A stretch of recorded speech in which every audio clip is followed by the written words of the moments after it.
گھر سے آ رہا تھا تو میرے دماغ میں ایک بات گھوم رہی تھی جو آج سے تقریباً 18 سال پہلے کی ہے. اور مجھے یاد ہے کہ میں پہلی دفعہ اللہ کے راستے میں نکلا. لمبے لمبے میرے بال تھے, جینز ٹی شرٹ میں نے پہنی ہوئی تھی. مسجد میں جا کے بیٹھا اور اس وقت عشاء کے بعد کا ٹائم تھا. مسجد میں کوئی تھا نہیں, لوگ جا چکے تھے, اکا دکا لوگ تھے. تو ایسے میں نے قرآن پکڑا, قرآن پکڑ کے میں نے کھولا بڑے عرصے بعد. تو جن آیتوں پر میری نظر پڑی, قرآن کھولا تو 18واں پارہ کھل گیا, اور جن آیتوں پر میری نظر پڑی اس میں سے پہلی آیت تھی قد افلح المؤمنون, اور نیچے اس کے معنی لکھے ہوئے تھے بالتحقیق کامیاب ہو گئے مومنین. تو میں اس کو دیکھتا رہا, اس آیت کو دیکھ کے آگے میرے سے پڑھا نہیں گیا. مجھے خیال آیا کہ کامیاب ہو گئے مومنین. تو کامیابی تو میرے نزدیک اس وقت کوئی اور چیز تھی. اس وقت میرے نزدیک کامیابی تھی پیسے کا ہونا, شہرت کا ہونا, نام کا ہونا, مال کا ہونا,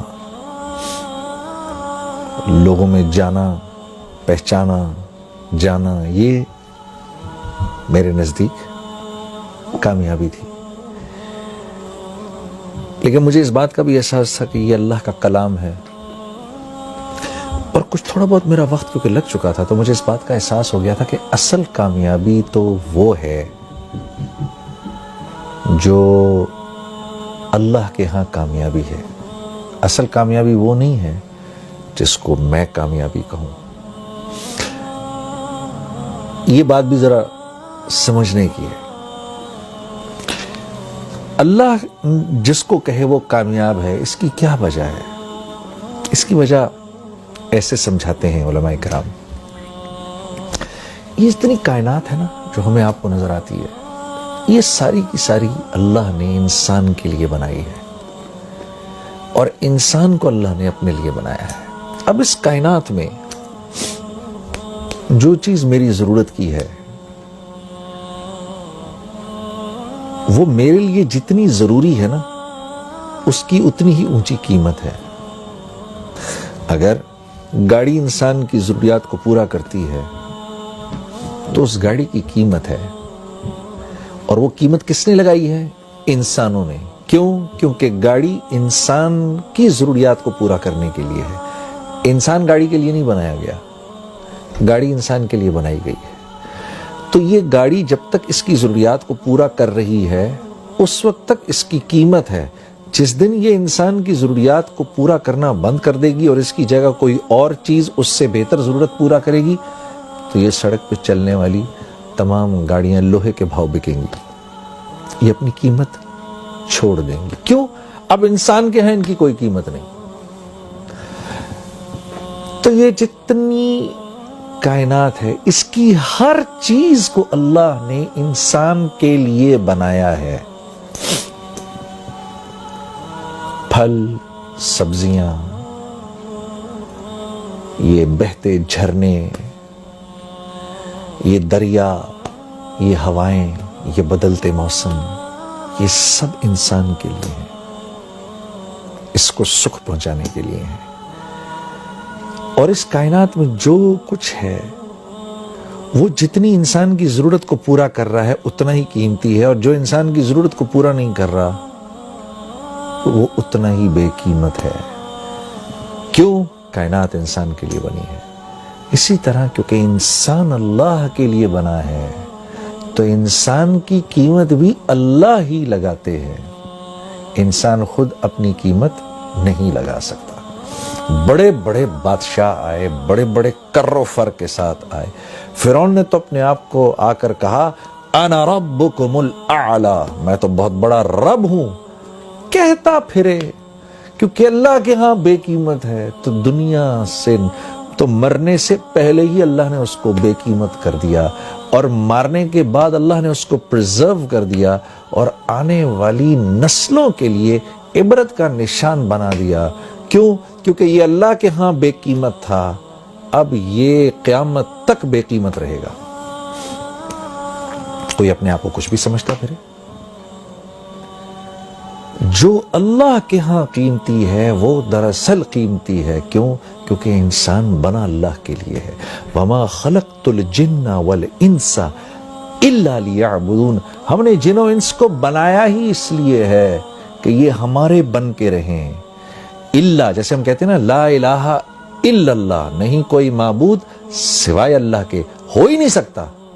بالکل اسی طریقے سے نہیں بنایا ہم نے جن و انس کو سوائے اس کے لیعبدون، کہ میری عبادت کریں، میرے بن کے رہیں. انسان بنا اللہ کے ہاں ہے، کہ اللہ کے لیے ہے. انسان اللہ کے لیے بنا ہے، اس لیے اس کی قیمت بھی اللہ ہی لگاتے ہیں. تو جب میں نے پڑھا نا قد افلح المؤمنون، کامیاب ہو گئے مومنین، تو مجھے تھوڑی دیر کے لیے لگا جنید تو اپنے آپ کو کتنا کامیاب سمجھتا ہے، اپنے آپ کو کتنا بڑا سٹار سمجھتا ہے.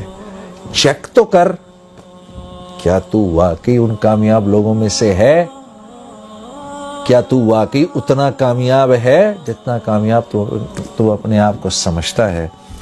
تو میں نے ان اگلی 10 آیتوں کو پڑھنا شروع کیا کہ یہ آیتیں کیا کہہ رہی ہیں. قد افلح المؤمنون، بالتحقیق مومنین کامیاب ہو گئے. اب یہ مومنین ہیں کون؟ یہ تو دیکھیں. تو ان کی پہلی صفت کیا ہے؟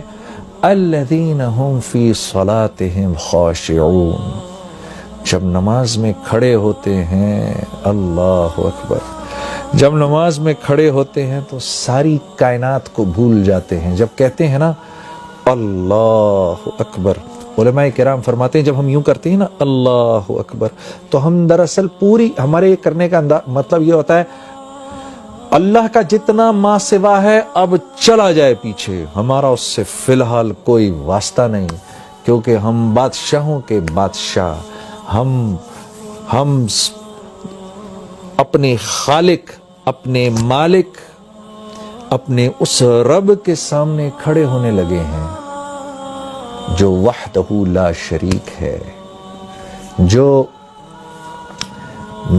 واحد ہی نہیں ہے، وہ احد ہے. واحد ایک کو کہتے ہیں، احد اس کو کہتے ہیں جو ایک بھی ہو اور جس جیسا دوسرا ہو ہی نہیں سکتا.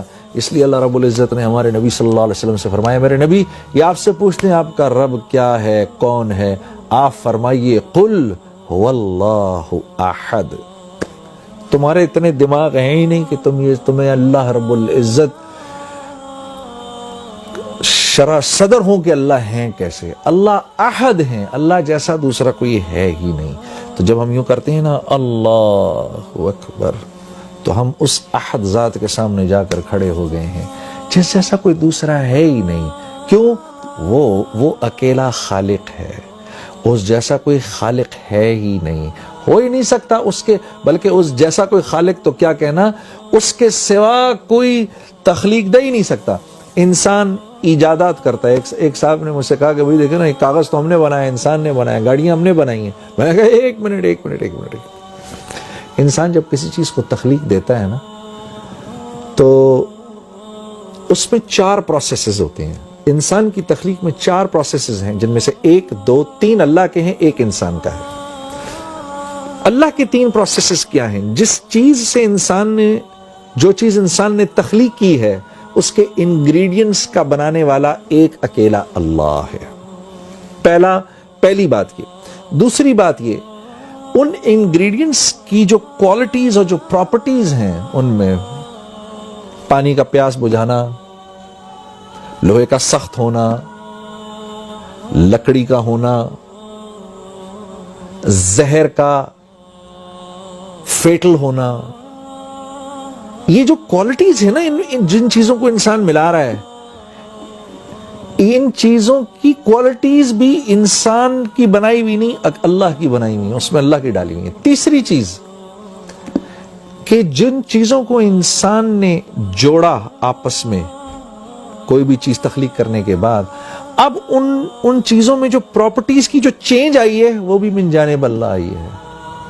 چوتھی چیز انسان کی چیزوں کو ملانا، تو انسان تو چیزوں کو جوڑتا ہے، ایلوائز کو ملا دیتا ہے، ایک سرٹن والیوم، پریشر اور ٹیمپریچر سے انسان اللہ کے جو بنائے ہوئے ایلیمنٹس ہیں ان کو ہیٹ کرتا ہے، پھر وہ ایلیمنٹس ان ایلیمنٹس کو سرٹن پریشر، سرٹن والیوم پہ اور پھر ان کو آپس میں جوڑتا ہے۔ وہ تو آپس میں جوڑتے ہیں، جوڑنے کے بعد ان کی جو کوالٹیز چینج ہو جاتی ہیں، ان میں وہ پراپرٹیز کا چینج ہونا بھی اللہ کے ہاتھ میں ہے۔ تو انسان خالق نہیں ہے، اللہ کے آگے ایک اللہ کے سوا کوئی چیز کوئی تخلیق کر نہیں سکتا۔ تو جب اتنے بڑے رب کے سامنے میں کھڑا ہوا ہوں، میرا دماغ ادھر ادھر جائے، اللہ فرماتے ہیں جو کامیاب لوگ ہیں، جب وہ میرے سامنے کھڑے ہوتے ہیں، successful people, when they stand in front of me, they forget everything around them.